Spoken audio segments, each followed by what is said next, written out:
Zoom TV.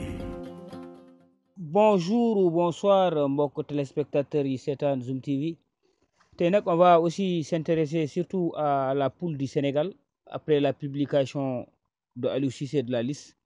Léegi nag vraiment on va s'intéresser vraiment les 4 équipes yoo xam ne ñoo bokk poule A: le Sénégal, les Pays-Bas nga xam ne ñoom ñaar ñooy faveur, mais attention aussi il y a le Qatar qui est un pays organisateur, mais aussi il y a l'Équateur nga xam ne moom aussi peut-être c'est un outsider.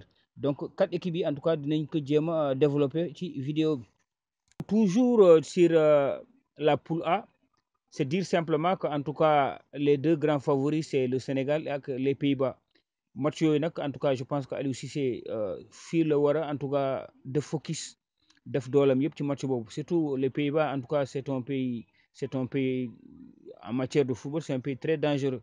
Sénégal nag xam naa ne moom bu defee effort ba am soit match nul wala gagner Pays-Bas, je pense que am nañu 1000 chances pour génn ci 8e de finale. Waaw, toujours on va toujours s'intéresser surtout à la Coupe du Monde, surtout au groupe A de la Coupe du Monde, le groupe A où vraiment est logé le Sénégal, le Qatar, les Pays-Bas, mais aussi l'Équateur. Et en tout cas, si on se réfère aussi surtout à l'équipe du Qatar, en tout cas, c'est une équipe qui veut faire une surprise, hein. C'est une équipe, c'est une équipe aussi, même si on ne la connaît pas très bien, c'est une équipe aussi qu'il faut surveiller, hein. Et c'est une équipe qu'il ne faut pas du tout minimiser. Le Qatar, le débutant qui veut marquer l'esprit pour sa première participation. En tout cas Qatar ñoom actuellement ñoom ñu ngi pare pour en tout cas daje ak Sénégal ak Pays-Bas ak aussi Équateur. ñoom nag waa Qatar benn espagnol mooy seen coach mooy Félix Sanchez depuis 2017. nee nañu nag waa Qatar aussi ñu ngi yor en tout cas benn génération de joueurs joueurs yoo xam ne ñu gën a joueur yu gën a fort ci depuis seen histoire football commencé ba léegi. nee nañu ñoom waa Qatar ñoom ñoo gagné la Coupe d'Asie pour la première fois en 2019. nee nañu le Qatar peut compter aussi sur l'expérience de ses cadres tels que Saad Al-Rachid, gardien d'Al Sadd, waaw mooy ancien club de Xavi Hernandez, ak seen latéral gauche bu tudd Abdelkarim Hassan, qui sera aussi d'un immense atout également. nee nañu kooku aussi dina benn latéral boo xam ne aussi latéral bu baax la, et aussi koo xam ne aussi mun na indi apport bu baax ci équipe bi. nee nañu lui qui est le 3e joueur le plus capé en sélection avec 120 participations. nee nañu nag devant ci kanam quoi, nee nañu mooy seen coach bi Félix Sanchez. nee na en tout cas moom il n'a pas hésité aussi à faire confiance à trois atouts offensifs yu mu yor, ay 3 atouts offensifs yoo xam ne aussi surtout talonné par nga xam ne wala dirigé par le polyvalent Hassan Al-Khaïdos ak Akram Afif ak seen killer boobu mooy Ameouz Ali. nee na 3 joueurs yooyu daal mooy joueurs yoo xam ne war nañ leen surveiller surtout ci attaque bi. waaw mooy Hassan Al-Khaïdos ak Akram Afif ak Ameouz Ali. nee nañu en tout cas les Qatar ba léegi en tout cas ñoom ñu ngi rêver ñu ngi am moyen pour rêver quand même ci groupe bi. nee nañu même bu fekkee en tout cas soo gisee adversaire mooy seen adversaires yi nekk foofu, que ça soit les Pays-Bas wala le Sénégal ou l'Équateur, en tout cas bon ñoom mun nañu créer une surprise, donc il faut faire simplement attention. te tamit équipe organisateur la, seen dëkk la ñuy football, donc tout ça il y a la motivation supplémentaire devant leurs autorités. Donc c'est une équipe aussi qu'il faut surveiller de près. Surtout les Sénégalais aussi sont avertis, il faut pas négliger waruñu négliger benn équipe foofu. Toujours après le Qatar, on va aussi s'intéresser à l'Équateur. Équateur nag ñoom nee nañu en tout cas ils sont absents, gëj nañu ñëw Coupe du Monde depuis en 2018 la ñu gëj a ñëw Coupe du Monde. ñoom waa Équateur nag nee nañu en tout cas Coupe du Monde bi au Qatar ils feront le retour après 8 ans depuis 2014. nee nañu ils étaient absents en Russie, mais ils étaient présents au Brésil en 2014.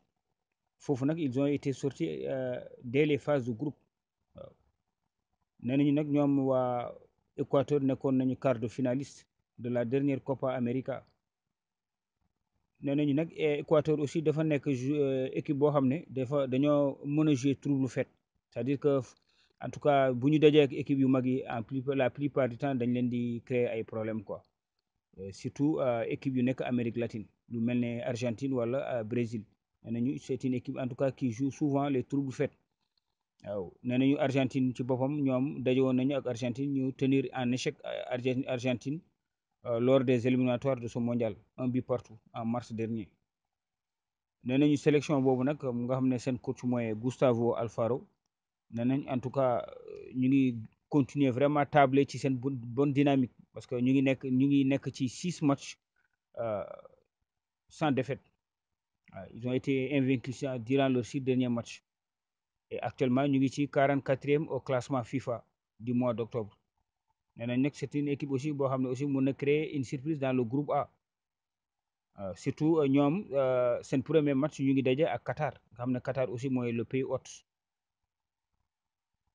nee nañu nag la meilleure performance de l'Équateur au mondial c'était en 2006 nga xam ne en 2006 ils avaient atteint les 8e de finale avant ñuy daanu ci seen match contre l'Angleterre de David Beckham 1-0. waaw toujours ci Équateur nee nañu en tout cas am nañu aussi ay joueurs yoo xam ne ci coupe du monde bi c'est des joueurs à surveiller hein. C'est des joueurs à surveiller surtout Michael Estrada wala Romario Ibarra ak yeneen joueurs quoi nee nañu ñooñu nag c'est des joueurs yoo xam ne aussi mun nañu bind seen propre histoire ci coupe du monde bi. waaw toujours dans le groupe A suñu waxee toujours le groupe A on va s'intéresser aussi actuellement à l'équipe nationale du Sénégal qui est actuellement une équipe qui est vraiment très surveillée hein, au niveau mondial. boo xoolee ci certains articles de presse ak yooyu di nga xam ne Sénégal c'est une équipe en tout cas qui est vraiment attendue et équipe boo xam ne aussi moo nar a porter en tout cas l'espoir même de l'Afrique avec le Cameroun et le Maroc du moins. nee nañu nag 2002 a été l'année du Sénégal mooy 2002 bi moom Sénégal équipe bi vraiment seen bidéo commencé woon na vraiment briller. nee nañu ñoom ñooy vainqueur de la CAN en 2022 nee nañu c'est la première fois que Sénégal di jël Coupe d'Afrique. nee nañu bande Aliou Cissé bi encore dañoo enchaîner un mois plus tard en se qualifiant pour le mondial. nee nañu Aliou Cissé nag le sélectionneur local moom mu ngi foofu depuis 2016 et aussi dafa yor actuellement benn groupe boo xam ne nekk na groupe boo xam ne ñëw na ci maturité am équipe bu mûr la quoi dañu yor actuellement une équipe mûre bu am maturité par rapport ak année yu passé nga xam ne ils avaient fait des erreurs et que erreurs yooyu aussi commencé nañu jàng ci erreurs yu bëri yu ñu defoon dans les années passées. nee nañ nag moo tax ñëpp war nañu moytu Sénégal parce que c'est une équipe qui a appris de ses erreurs et ñoom aussi waa Sénégal nee nañu ñu ngi nekk en tête foofu ci classement FIFA ñu ngi battre Afrique yëpp depuis 46 mois foofu ci classement FIFA. nee nañu nag après l'étape africaine foofu nag bi ñuy jógee léegi ci coupe d'Afrique bi Sadio Mané et ses coéquipiers nee nañu actuellement ñu ngi en tout cas jéem a wut encore dem fu gën a sori ak fu gën a kawe ci coupe du monde bi waaw. nee nañ nag compétition boo xam ne nag coupe du monde dafa nekk compétition boo xam ne nag en tout cas amul benn équipe africaine boo xam ne mus na dépasser cap quart de finale surtout que Sénégal ñoom aussi amoon nañu chance ñëw en 2022 ci quart de finale avec la génération de Diouf Fadiga Diao Bey Camara ak ñooñu quoi ak ñoom Aliou Cissé après ñu finalement ils ont été en tout cas arrêtés en quart de finale. nee nañu aussi ci seen coupe du monde bi ci topp mooy c'était en Russie en 2018 nga xam ne foofu aussi Aliou Cissé bon foofu aussi il n'a pas pu sortir de la poule quoi waaw nee nañu nag léegi nag pour en tout cas pour coupe du monde bi Aliou Cissé en tout cas il faut mu ressortir vraiment pédagogie ak orgueil bi nekk ci joueurs yi mu yee orgueil bi nekk ci joueurs yi quoi en tout cas pour joueurs yi gën a jóg gën a yeewu pour mun a gagner quoi parce que surtout actuellement suñu cadre yi en club yu mel ne Edouard Mendy wala Kalidou Koulibaly nga xam ne seen club actuellement ça ne marche pas comme d'habitude mais nag il faut que Aliou Cissé gën a leen motiver pour que encore Sénégal mun a briller ci coupe du monde bi.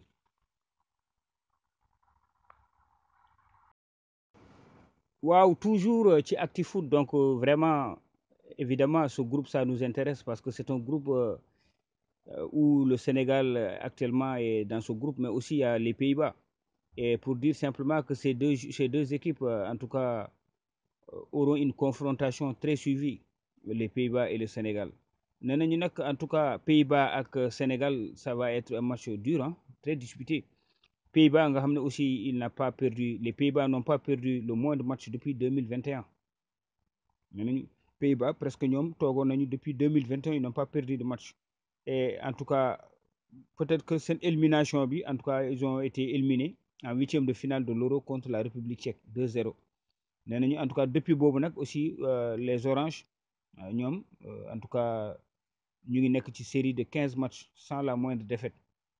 nee nañ aussi regain de confiance la aussi benn forme étincelante retrouvée avec le retour aux affaires de l'expérimenté Louis van Gaal, l'ancien coach de Manchester United. Louis van Gaal c'était un grand coach surtout bu mu Manchester United. nee nañ actuellement moom moo yor Hollande. léegi nag nee en tout cas c'est un match qui va se jouer serré, hein, serré, et que waa Pays-Bas aussi ñu ngi am ay pépites ay des joueurs ay pépites yoo xam ne très dangereux comme Godi Gakpo wala Xavi Simons. Godi Gakpo ak Xavi Simons nee nañu en tout cas ñu ngi casser tout sur leur passage au PSG Eindhoven. nee ay boy yu garaaw la boy dangereux, ah mooy Godi Gakpo boobu ak Xavi Simons. nee nañ c'est des jeunes yoo xam ne ñu ngi en tout cas casser tout sur leur passage au PSG Eindhoven. nee nañu nag moom Louis van Gaal nag garaaw la boy dangereux, ah mooy Godi Gakpo boobu ak Xavi Simons. nee nañ c'est des jeunes yoo xam ne ñu ngi en tout cas casser tout sur leur passage au PSG Eindhoven.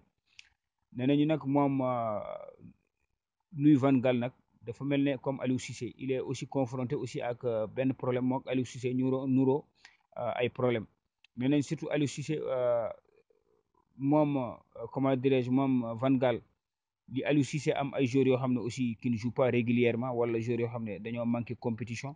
nee nañ aussi Pays-Bas aussi ñoom aussi ils sont confrontés à ce même type de problème surtout joueur bu mel ne Memphis Depay nag nga xam ne moom aussi nee nañu dafa jar ñu redonner ko confiance parce que moom nee nañu en tout cas il ne joue presque quasiment pas au Barcelone.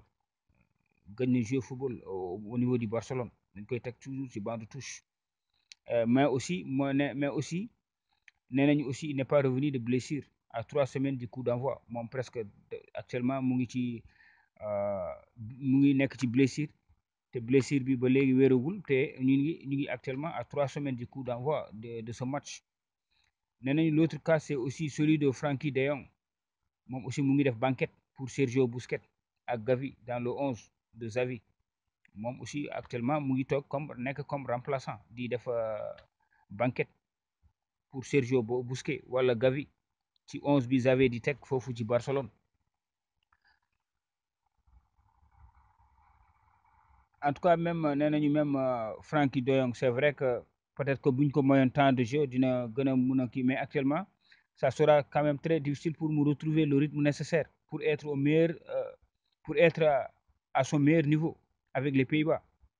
et aussi boo xoolee équipe Pays-Bas bi aussi ki ñu gën a yaakaar aussi mooy joueurs yoo xam ne c'est les éléments clés aussi c'est Van Dijk mooy le défenseur central de Liverpool. Van Dijk actuellement nee nañu en tout cas mu ngi jouer régulièrement avec Liverpool mais il vit un début de saison catastrophique avec Liverpool moom aussi dafa baisser forme. c'est dire simplement que en tout cas il y a un équilibre dafa am équilibrage entre l'équipe du Sénégal ak équipe des Pays-Bas. côté Aliou Cissé aussi am na joueurs sénégalais yoo xam ne aussi ils ont repris en tout cas la compétition il y a pas longtemps. Pays-Bas aussi c'est pareil il y a des joueurs yoo xam ne jusqu'à présent ils sont pas titulaires et pourtant c'est des joueurs les plus en vie comme Depay wala Frenkie de Jong. Aliou Cissé de l'autre cas aussi ñu ngi wax est-ce que Edouard Mendy wala Koulibaly est-ce que actuellement ñooñu aussi ils ont retrouvé leur forme. Il y a tout ça en tout cas ça sera un match très disputé et comme li may wax toujours match bii nii moom moo yor boussole pour boobu en tout cas ku fi dóor moom en tout cas c'est une équipe qui va aller en huitième de finale. ñaari équipe yi ku ci dóor rek mun nga dem huitième de finale rapidement. donc ça c'est le premier match du Sénégal c'est ce match là que vraiment le Sénégal doit en tout cas négocier pour pouvoir espérer dem huitième de finale parce que c'est les deux équipes en tout cas à mon avis c'est les deux équipes les plus fortes de ce groupe A, le Sénégal ou bien les Pays-Bas.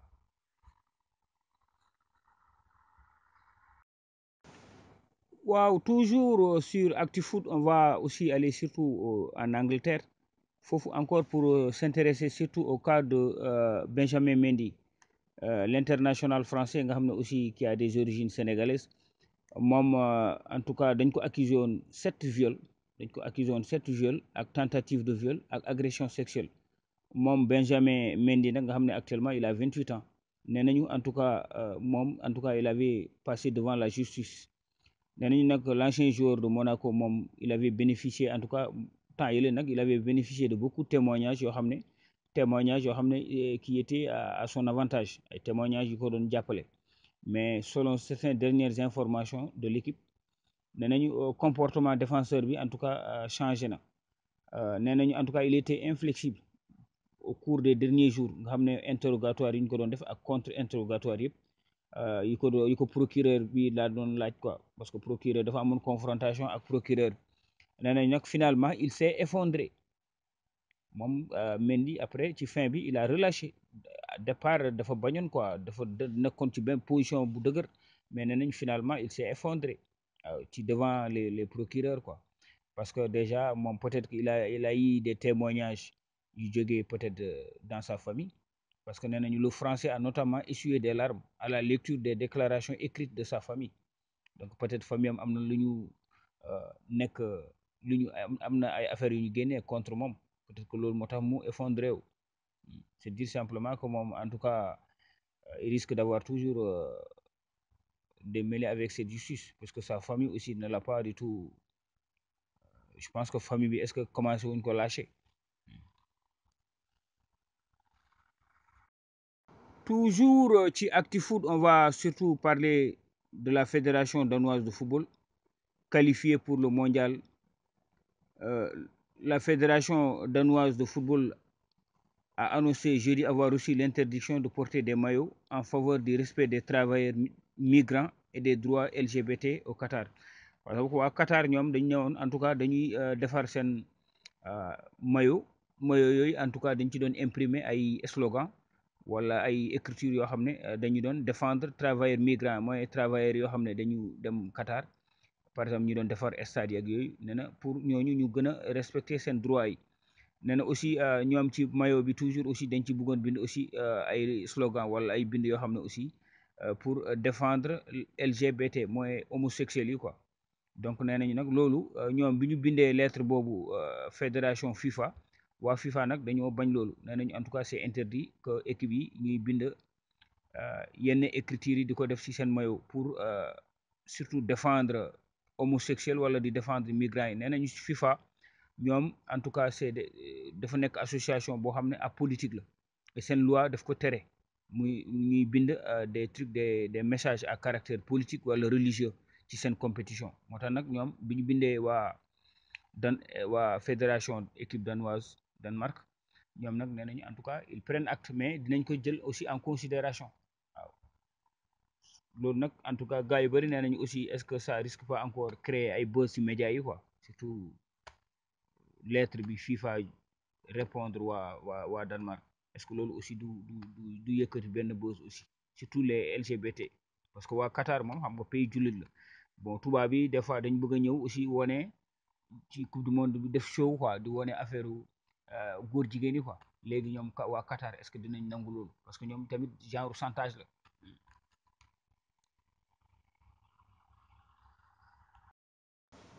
Toujours dans l'ActiFoot, on va toujours parler de la Coupe du Monde 2022 au Qatar. Et aussi, on va s'intéresser surtout à l'Australie. Tout le monde sait que l'Australie, en tout cas, c'est un pays quand même qui n'est pas trop connu sur le domaine du football. nee nañu nag pour leur 6e participation en Coupe du Monde, en tout cas, ils ont participé 6 fois en Coupe du Monde. nee nañu les hommes de Graham Arnold iront au Qatar pour tenter de retrouver les 8e de finale qu'ils n'ont plus joué depuis 2006. Et pour cela, il faudra se frayer un chemin dans une poule D compliquée. Poule boo xam ne en tout cas ñu ngi ko bokk ak France. waa Australie ñoom depuis 2006 la ñu qualifié wul Coupe du Monde. nee nañu nag bii pas nag bii nii seen qualification bii nii dina nekk seen 6e participation ci Coupe du Monde. ñoom nag en tout cas nee nañu ci groupe bi ñu nekk nag ça sera très très compliqué surtout ñoom ak France ñoo bokk poule bi nee nañu aussi contrairement ak Arabie Saoudite ak Japon nga xam ne ñooñu en tout cas ñooñu ces deux pays là mooy Arabie Saoudite ak Japon ñoom moom ils se sont qualifiés en tout cas facilement plus facilement que waa Australie ñoom ñoo bokkoon poule nag nee nañu ci poule boobu presque ñoom ñoo jëloon ndaare aussi parce que ñoom amoon nañu défaite ak benn amoon nañu défaite ak benn nil contre l'Arabie Saoudite en tout cas ak ñaari défaite contre le Japon mais finalement en tout cas ñoom ñoo jël troisième place bi tamit dafa yóbbu Australie ci match de barrage boobu pour nekk cinquième de la zone Amérique du Sud ak face au cinquième de la zone Amérique du Sud donc dañu obligé woon disputer match de barrage ñoom Australie nee nañ nag ñu ngi daje woon ak Pérou aussi foofu match boobu aussi ñoom Australie raté woon nañ sax foofu penalty mais nee nañ finalement Australie ci match boobu la ñu mujjee qualifié boo ñuy remporter séance de tir au but ci la ñuy amee seen qualification bi nee nañu nag un parcours très compliqué mais en tout cas qui vient de confirmer la régularité de la sélection en tout cas qui enchaînera une cinquième présence au mondial nee nañ nag loolu de quoi motiver un peu plus les coéquipiers de Aaron Moy présent dans le groupe de la France de la Tunisie et du Danemark am foofu nag dina jafe tuuti parce que foofu ñoom malgré problème yi ñu am pour qualifier wu encore daje ak France ak Tunisie ak Danemark en tout cas ça va être compliqué pour eux les Australiens nee nañ Australie nag ñoom suñu en tout cas ñu ngi am espoir quand même jàll di wut pour dem huitième de finale nee nañu nag loolu bu ñu ko amee dina nekk seen deuxième fois de leur histoire parce que après 2006 en tout cas ñoom Australie amoon nañu chance jàll deuxième tour mooy seen défaite 1-0 face à l'Italie te Italie boobu sax moo nekkoon en cette année champion du monde.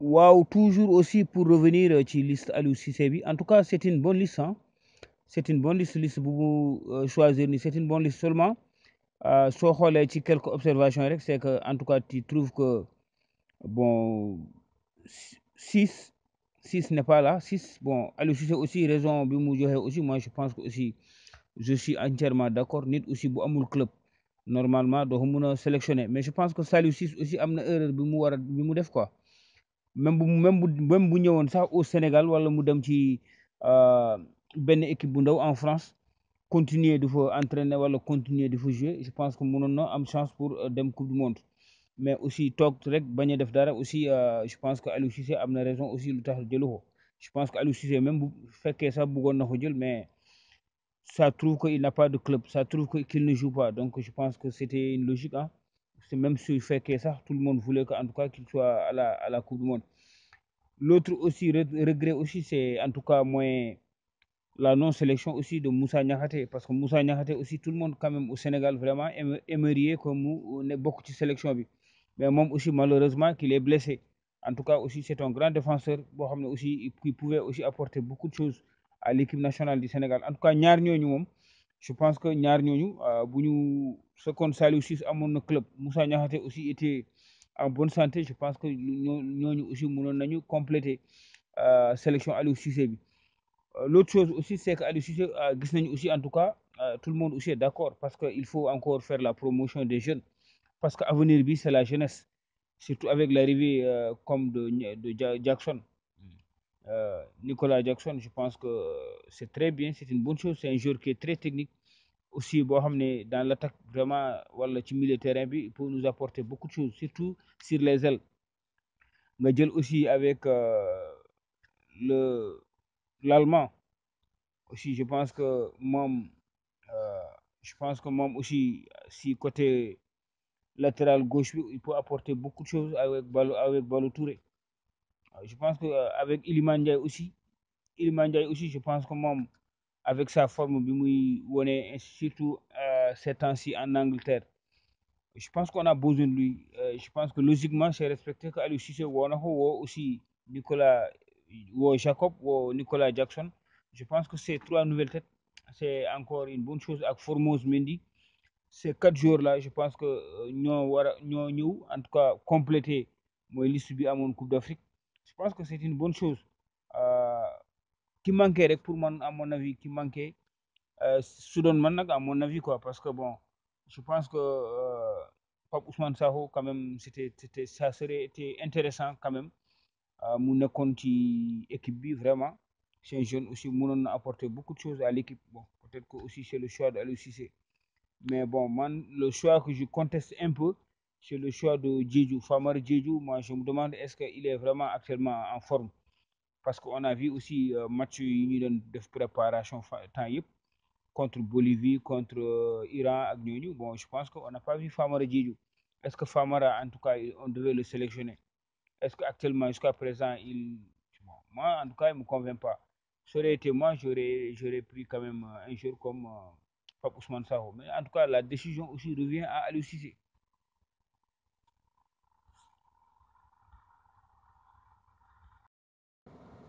Waouh, toujours sur la sélection de Sadio Mané, je pense qu'en tout cas, il y a surtout les téléspectateurs, en tout cas sur la convocation de Sadio Mané. En tout cas, moi, à mon avis, moi, je pense que c'est une bonne chose. Même Sadio Mané, même si ça devait blessé, même si fait que aussi dina toog 3 premiers matchs de football, je pense que c'est normal ñu sélectionner ko. Et puis day gën a encore yokk moral équipe bi. Mais en tout cas, selon beaucoup de sources, sa sélection quand même dans l'équipe du Sénégal actuellement ne fait pas plaisir au Bayern de Munich. Waa Bayern nag bëgguñu woon waa Sénégal sélectionné ko. Waaw mu dem ci coupe du monde bi, en tout cas c'était pas le rêve du Bayern. Bayern dañ bëggoon en tout cas ñu bàyyi foofu Sadio Mané muy faju, mais encore qu'il se repose pour que nga xam ne coupe du monde bi bu jeexee rek ils vont reprendre la Ligue des Champions. Et dina fekk Sadio Mané wér encore gën a nekk ci condition. En tout cas, ils veulent pas que mu dem coupe du monde. Et je pense que aussi c'est bien que la fédération sénégalaise de football jël nañu aussi toutes leurs précautions dem ba foofu ànd ak moom ba Autriche mu def ay tests pour encore gën a am plus de lecture. En tout cas, je pense que c'est une bonne chose. Bon, il y a des rumeurs même, en tout cas, ñu ne Sadio Mané actuellement mu ngi Paris ci regroupement joueurs yi. Bon, ça, en tout cas, c'est des choses qu'il faut encore vérifier, quoi. Zoom TV.